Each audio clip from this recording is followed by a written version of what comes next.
आए लो दीदी देखा जा श्री गुरु जी के कौन सी कमाल कैले बा धमाल कैले बा।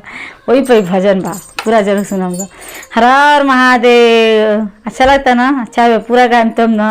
हर हर महादेव। मैया भवानी की, हमारे सनातन धर्म की, सभी देवी देवता के चरणों में प्रणाम बा, सभी गुरु भाई बहनों के चरणों में प्रणाम बा। हमारा नमस्कार कर लो, हमहू के तनी आगे बढ़े लो, पूरा जरूर सुन ले लो।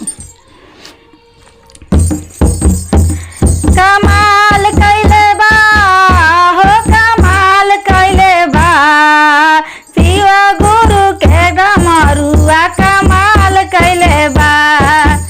कमाल कैले बा हो धमाल कैले बा, शिव गुरु के डमरुआ कमाल कैले बा।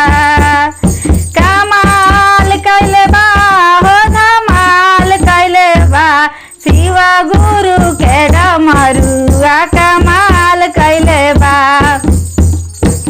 गुरु जी के भावे नाही पूड़िया मिठाई, गुरु जी के भावे नाही पूड़िया मिठाई, पूड़िया मिठाई हो पूड़िया मिठाई। भंगिया के गोलावा कमाल कैले बा, भंगिया के गोलावा कमाल कैले बा हो धमाल कैले बा। भंगिया के गोलावा कमाल कैले बा हो धमाल कैले बा। गुरु जी के भावे नाही हाथिया से घोड़ावा, गुरु जी के भावे नाही हाथिया से घोड़ावा, हाथिया से घोड़ावा हो हाथिया से घोड़ावा। बसहा बैलावा कमाल कैले बा हो, बसहा बैलावा कमाल कैले बा, कमाल कैले बा हो धमाल कैले बा, कमाल कैले बा हो धमाल कैले बा। शिव गुरु के डमरुआ कमाल कैले बा, शिव गुरु के डमरुआ कमाल कैले बा।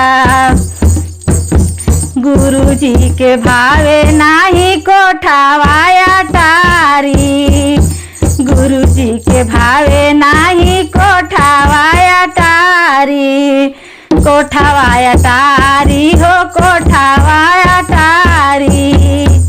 कमाल कैले बा हो कमाल कैले बा, शिव गुरु के मड़ैया कमाल कैले बा, शिव गुरु के मड़ैया कमाल कैले बा। कमाल कैले बा हो धमाल कैले बा, कमाल कैले बा हो धमाल कैले बा। शिव गुरु के डमरुआ कमाल कैले बा, शिव गुरु के डमरुआ कमाल कैले बा। गुरु जी के भावे नाही तो साता कियावा, गुरु जी के भावे नाही तो सके तकिया। कमाल कैले बा हो कमाल कैले बा, गुरु जी के मिर्गा के छालावा कमाल कैले बा, गुरु जी के मिर्गा के छालावा कमाल कैले बा। कमाल कैले बा हो कमाल कैले बा, शिव गुरु के डमरुआ कमाल कैले बा, शिव गुरु के डमरुआ कमाल कैले बा।